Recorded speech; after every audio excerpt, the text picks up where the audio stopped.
Justin and Johnny here, and welcome to a brand new episode of the Dollar Bills. Today, the dollar bills are going international, hopefully. We're gonna be talking about the 4 money moves you should make before traveling abroad. Gotta say, the suitcase coat, nice touch.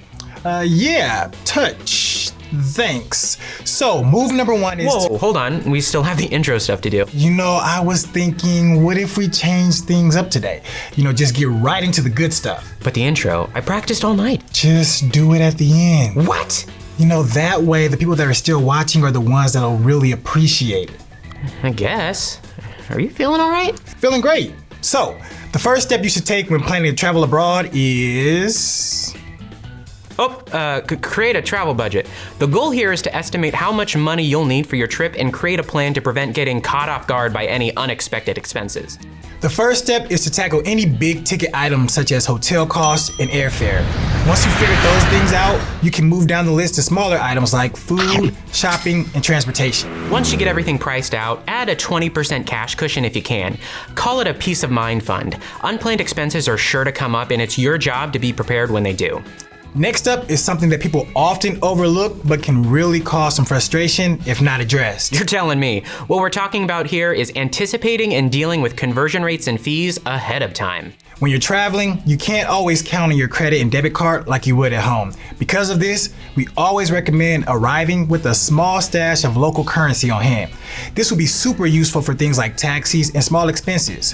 When getting a hold of this currency, try to avoid kiosks you see at airports and train stations, and instead, make it a point to order it before you leave. You can do this through your bank or by using an online service like AAA or TravelX. This will save you money on fees as well as give you confidence that the exchange rate you're getting is a good one.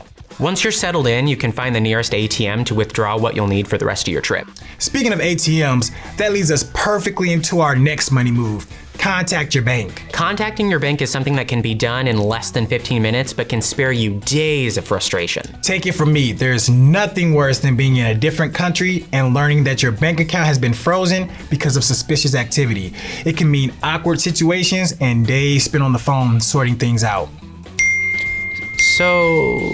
So take a few minutes before you leave and call your bank to let them know where you'll be. You can also use this opportunity to ask about their international fee structure. Some banks charge both ATM and international transaction fees, while others only charge one flat fee. Figuring this out early can save you time and energy. All right, I guess I'll take this one. My bad, I got it.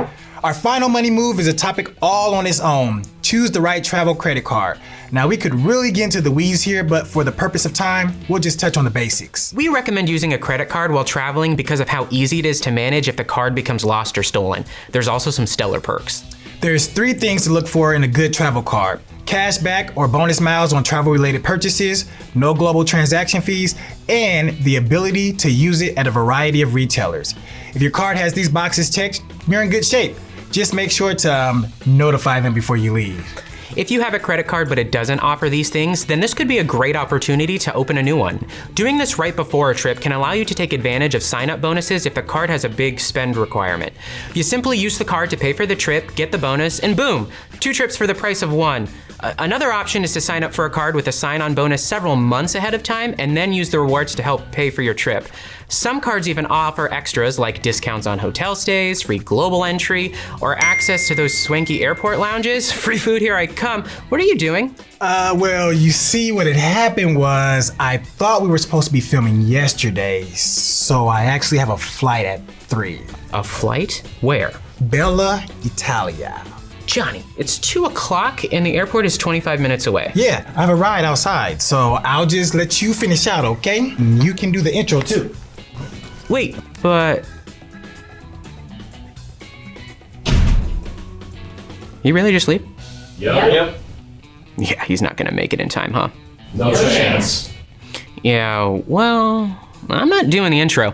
There you have it, 4 money moves to make before you travel abroad. If you've got any tips, tricks, or stories of your own, as well as any suggestions for things we can improve, like don't leave in the middle of an episode, don't hesitate to leave a comment. Also, if you got something out of the video, we always appreciate if you consider giving us a like or subscribing to the channel. Until next time, I'm Justin, and thanks for watching the Dollar Bills.